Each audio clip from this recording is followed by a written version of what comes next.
तो आज की क्लास में क्या डिस्कशन करने वाले हो भैया, प्लेटलेट्स के बारे में। तो जरा मुझे एक बात बताओ कि प्लेटलेट्स किसके किसके बॉडी में कमी है। ठीक है मेरे प्यारे बच्चों, अगर आपको पता होना चाहिए कि आरबीसी, डब्ल्यूबीसी और प्लेटलेट्स कितना ज्यादा इंपॉर्टेंट है, कितना बड़ा रोल निभाता है हमारे बॉडी में ये ब्लड। ठीक है, तो आपको सिलेबस ही नहीं बल्कि आपको जानना जरूरी होना चाहिए कि आरबीसी, डब्ल्यूबीसी और प्लेटलेट्स क्यों जरूरी है हमारे बॉडी में।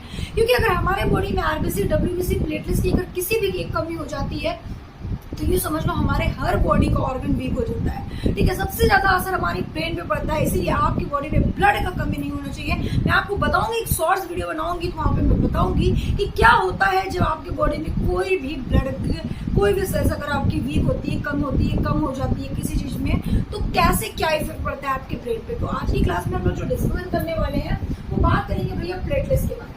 प्लेटलेट्स को हिंदी में बोलते हैं पिंडाणु और साइंस की लैंग्वेज में इसको बोलते हैं थ्रोम्बोसाइट्स। ठीक है, थ्रोम्बोसाइट्स बोलते हैं, और थ्रोम्बो का मतलब होता है क्लॉट और साइट्स का मतलब क्या होता है, सेल्स। तो मतलब कि ऐसे सेल्स जो क्लॉट करने में हेल्प करते हैं, क्लॉटिंग करने में हेल्प करते हैं। अब आप कहोगे मैम ये क्लॉटिंग क्या होता है, तो मेरे प्यारे बच्चों क्लॉटिंग का मतलब होता है रुधिर का थक्का जमना। ठीक है, क्लॉटिंग का मतलब होता है रुधिर का थक्का जमना, रुधिर का थक्का जमना। ठीक है, अब ये रुधिर का थक्का जमना क्या होता है,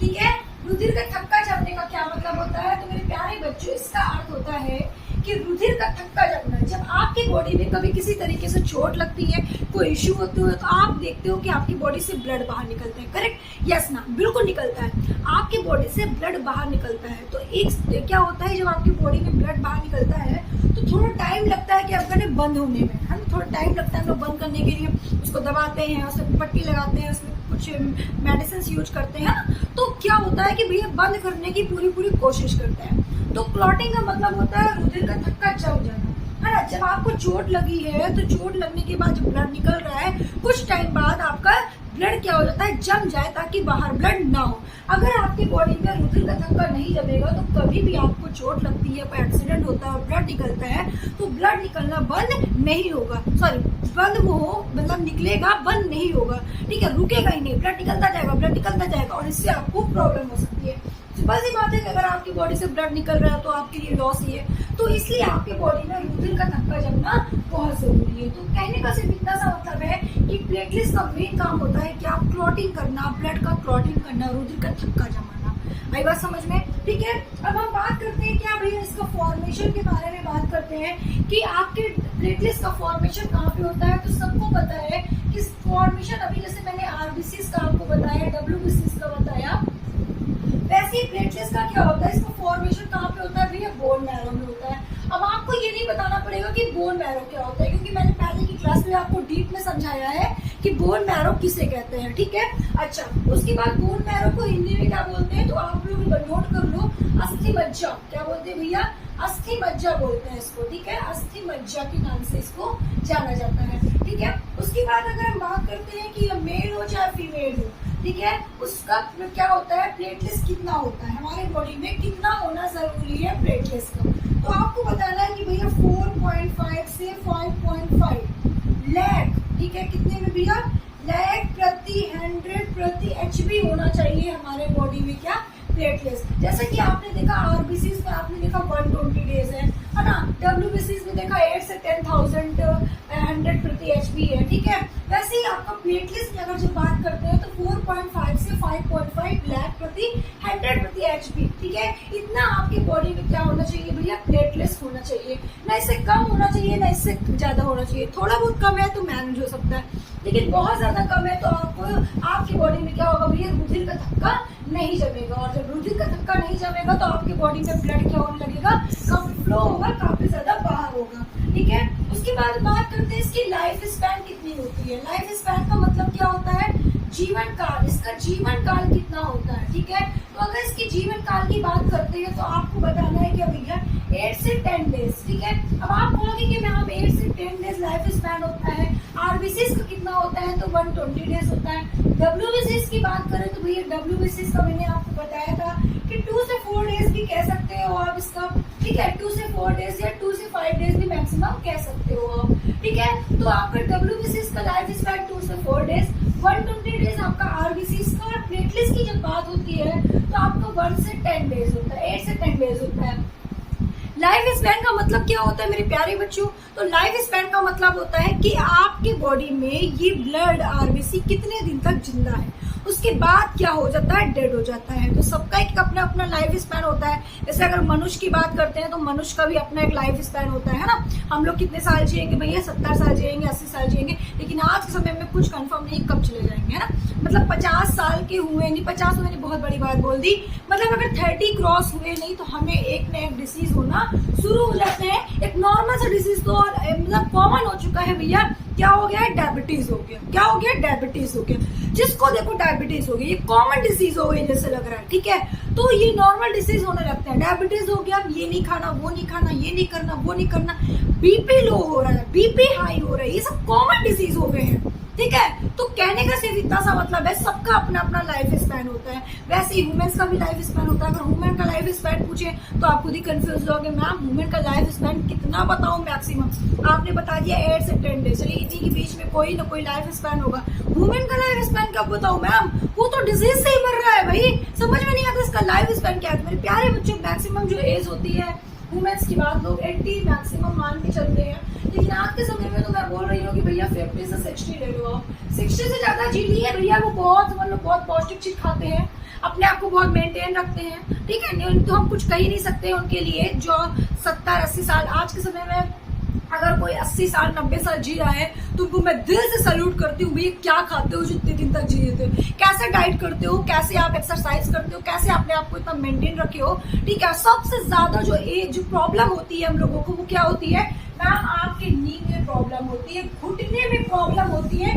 ज्यादातर मरीज कहाँ पे आते हैं? मतलब जो लेडीज होती हैं, जो मतलब स्पेशली अगर मैं बात करूँ जो लेडीज होती हैं, फीमेल कैंडिडेट्स होती हैं, उनकी सबसे ज्यादा इशू होती है क्या भैया? उनके घुटने में दर्द। और घुटने में कब दर्द होती है? जब हमारे बॉडी में यूरिक एसिड जम जाता है, और यूरिक एसिड जम गया तो भैया हमारे घुटने में होने लगी दर्द, ठीक है। तो ये भैया नींद वाली प्रॉब्लम बहुत ज्यादा आती है, तो कॉमन हो गया है ये। तो मतलब कि 40 के आसपास हो गए, आप 40 क्रॉस कर लिए तो आपको ये डिसीज आने लगी, कोई इशू नहीं है, आ जाती है डिसीज, ठीक है। तो ऐसे ही आपकी भैया बहुत सारी चीजें हैं, बहुत सारे डिसीज है, उनके बारे में हम लोग बाद में डिस्कशन करेंगे।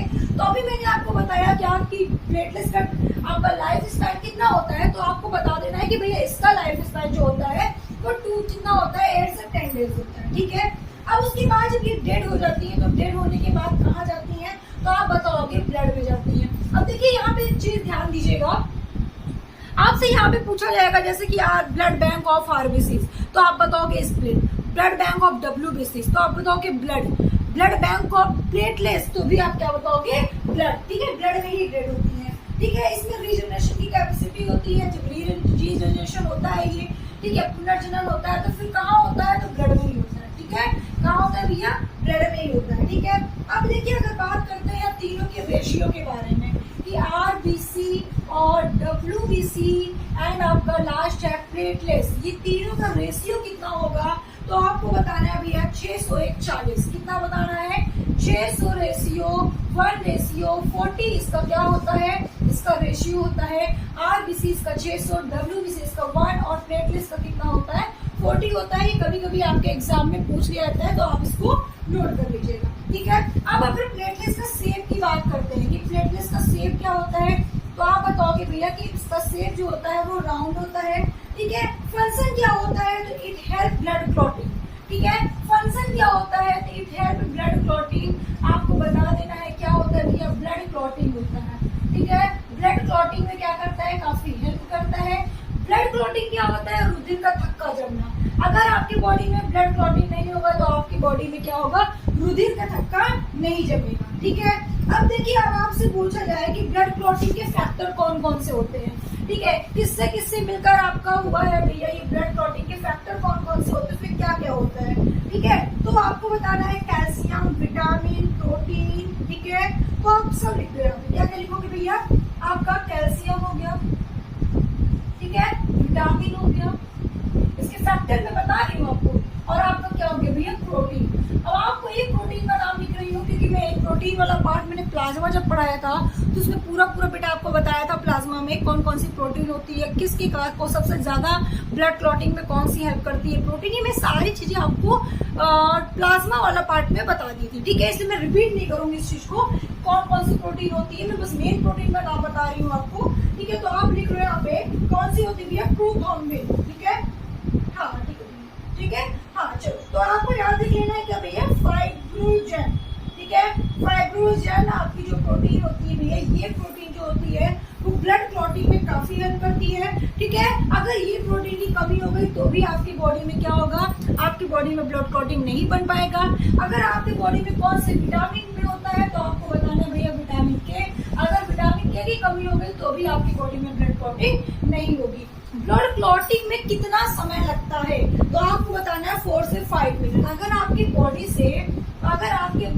से भैया टाइम अगर पूछा जाए आपके ब्लड क्लॉटिंग का तो 4 से 5 मिनट लगता है। आपकी बॉडी में अगर कभी भी किसी भी प्रकार का कोई चोट लगता है और आपकी बॉडी से ब्लड निकल रहा है तो उसको 4 से 5 मिनट लग जाते हैं ब्लड का क्लॉट बनाने में। ठीक है, मतलब एकदम रुकने में। कभी कभी आप देखते होंगे डॉक्टर पट्टी बांध रहा है लेकिन फिर भी ब्लड निकल रहा है। ठीक है, तो 4 से 5 मिनट बाद क्या होता है, ब्लड नहीं निकलता है क्योंकि तब क्लॉटिंग बनना शुरू होने लगता है और धीरे धीरे क्या होता है भैया, क्लॉट बन जाता है। ठीक है, अब अगर आपसे पूछा जाए कि एंटी क्लॉटिंग फैक्टर के नाम बताइए, एंटी क्लॉटिंग फैक्टर का मतलब ये होता है कि अगर आपकी बॉडी में ब्लड क्लॉटिंग नहीं हो रहा है तो क्या होता है, तो आप बहुत ध्यान समझने, बहुत अच्छा क्वेश्चन है। आपने नाम सुना होगा हिपैरिन का, और सुना होगा सब लोगों ने हिपैरिन का नाम सुना होगा। ठीक है, अब ये हिपैरिन क्या होता है, गलत लिख दिया, हिपैरिन क्या होता है, तो आप कहोगे ना कि हिपैरिन का मतलब क्या होता है कि ब्लड क्लॉटिंग फैक्टर है। ठीक है, ये ब्लड क्लॉटिंग क्या है, अच्छा कोई बात नहीं ही होगा। ठीक है, ब्लड क्लॉटिंग का क्या मतलब है बता दिया। हिपैरिन क्या है, ये आपका क्या है भैया, ये आपका ब्लड क्लॉटिंग का फैक्टर है। अगर आपकी बॉडी में, ठीक है, अगर आपके बॉडी में, ठीक है, हिपैरिन की कमी हो गई तो ब्लड क्लॉटिंग क्या होगा, अंदर बनने लगेगा। आपकी ब्लड क्लॉटिंग क्या होगा, अंदर बनने लगेगा। अब आप कह रहे हो मैम क्या समझा रही है, ध्यान से समझना मैं क्या बता रही हूँ। अब आपको कभी किसी भी तरीके से चोट लगी तो जो आपकी बॉडी में ब्लड क्लॉटिंग होता है वो बाहर होता है। ठीक है, बाहर होता है। ठीक है, अब जब आपकी बॉडी में ब्लड क्लॉटिंग बाहर होता है तो मतलब आपकी चोट लगी, अब वहीं पर रुधिर जम गया, ठीक है, बाहर हो रहा है, कोई फर्क नहीं पड़ रहा है। लेकिन यहीं पे अगर आपके बॉडी में ब्लड क्लॉटिंग अंदर जमने लगी तो भैया ब्लड सर्कुलेशन में तो दिक्कत होगी ना। अंदर जमने लगी और ब्लड सर्कुलेशन नहीं हो पा रहा है तो सिंपल सी बात है, जब ब्लड सर्कुलेशन नहीं हो पा रहा है तो ऑक्सीजन का सर्कुलेशन नहीं हो रहा है, आपके न्यूट्रिएंट्स का सर्कुलेशन नहीं हो रहा है, आपके बहुत सारे कैल्शियम कार्बोनेट्स बहुत सारी चीजों की सर्कुलेशन नहीं हो पा रहा है और ऑन द स्पॉट आपका डेथ हो रहा है। क्यों? क्योंकि भैया कोई पार्ट, कोई भी हमारे पास ना न्यूट्रिएंट पहुंच रहा है, ना ऑक्सीजन पहुंच रहा है हमारे बॉडी में, ना हमारे बॉडी में ब्लड पहुंच पा रहा है, किसी चीज का सर्कुलेशन नहीं हो पा रहा है, तो सिंपल सी बात है कि हमारी डेथ हो सकती है। तो इसीलिए आपके बॉडी में हिपैरिन का रहना बहुत जरूरी है। हिंदी में इसको हिपैरिन ही कहते हैं। अगर आपकी बॉडी में हिपैरिन की कमी होती है तो आपके बॉडी में ब्लड क्लॉटिंग कहाँ बनने लगेगा, अंदर बनने लगेगा। ऐसे ब्लड क्लॉटिंग कहाँ बनता है तो आप कहोगे ऐसे मैम बाहर बनता है। और हिपैरिन की जब कमी होती है तो आप क्या बताओगे कहाँ बनता है, अंदर बनने लगता है। और मैम जब हिपैरिन की कमी हो जाती है बाई चांस तो डॉक्टर क्या करते हैं, तो आर्टिफिशियल हिपैरिन लाते हैं। आर्टिफिशियल हिपैरिन कहाँ से लाते हैं, तो लीच के लार्वा से। ठीक है, कहाँ से लाते हैं भैया, लीच के लार्वा से। अब आप कहोगे मैम ये क्या होता है, तो मेरे प्यारे बच्चों मैं आपको बता दूं कि ये क्या होता है। तो आपको अगर बताया जाए, अगर आपको मैं बता दूं कि लीच क्या होता है तो आपने सुना होगा किसका, जोक बोले तो बारिश के समय में ब्लैक कलर का एक जोक होता है जो जानवरों में, भैंस हो उसमें भी चिपक जाता है, छोड़ता नहीं, उसको नमक डालने पे गल जाता है। उसके लार्वा से हिपैरिन को निकाला जाता है और फिर वो डॉक्टर इंजेक्शन के रूप में या मेडिसिन के रूप में आपको देते हैं, जिससे कि आपके बॉडी में हिपैरिन की कमी जो होती है वो क्या होने लगती है, फुलफिल होने लगती है। आई बात समझ में सबको? ठीक है, अब अगर क्या होता है भैया कि अभ्यास समझना, मैंने आपको पूरी चीजें बता दी है। ठीक है, जब हिपैरिन लॉस होता है तो ब्लड सर्कुलेशन नहीं होगा, और आपको हार्ट अटैक आने के भी चांसेस होते हैं, आपकी नसें भी फटने के चांसेस होते हैं। क्यों? क्योंकि भैया हार्ट अटैक क्यों होगा? जब आपके बॉडी में ऑक्सीजन की कमी होगी, आपको घुटन सा महसूस होगा, हो सकता है आपको अचानक सा हार्ट अटैक भी आ जाए, आपकी नसें फटने लगेंगी, इससे प्रॉब्लम आपको काफी क्रिएट होती है। कहने का मतलब है ऑन द स्पॉट आपकी डेथ भी होने के चांसेस होते हैं अगर आपके बॉडी में हिपैरिन जैसे हिपैरिन की कमी हो गई और आपके बॉडी में ब्लड सर्कुलेशन ना हो पाया, आपके बॉडी में ब्लड क्लॉटिंग अंदर बनने लगा। तो बेटा आज की क्लास में मैंने प्लेटलेट्स पढ़ाई है, आपका ब्लड वाला पार्ट पूरा कंप्लीट हो गया। मैं आपको टिश्यू पढ़ा रही थी, टिश्यू में मैंने आपको जो बताया था, ठीक है, आपने बहुत सारे देखा, कनेक्टिव टिश्यू पढ़ा रही थी, कनेक्टिव टिश्यू का केवल एक पार्ट आपका बचा है, वो है बोन। बाकी मैंने पूरा कंप्लीट करा दिया। तो बोन मैं नेक्स्ट क्लास में पढ़ूंगी। नेक्स्ट क्लास बोले तो आपका भी स्टार्ट होगा जो नेक्स्ट क्लास, ये बोन्स वाला टॉपिक वो स्टार्ट होगा 1 अक्टूबर से, ठीक है। उसके बाद हम लोग डिस्कशन करेंगे बोन्स वाले पार्ट, फिर हम लोग आगे पढ़ेंगे मसल्स टिश्यू और आपके जो भी टिश्यू बचे हैं, कौन सा बचेगा, आप एपिथेलियम पढ़ चुके, कनेक्टिव पढ़ चुके, मस्कुलर टिश्यू पढ़ोगे, नर्वस टिश्यू पढ़ोगे, ठीक है। तो आज के लिए इतना ही, फिर मिलते हैं नेक्स्ट क्लास में नेक्स्ट वीडियो के साथ।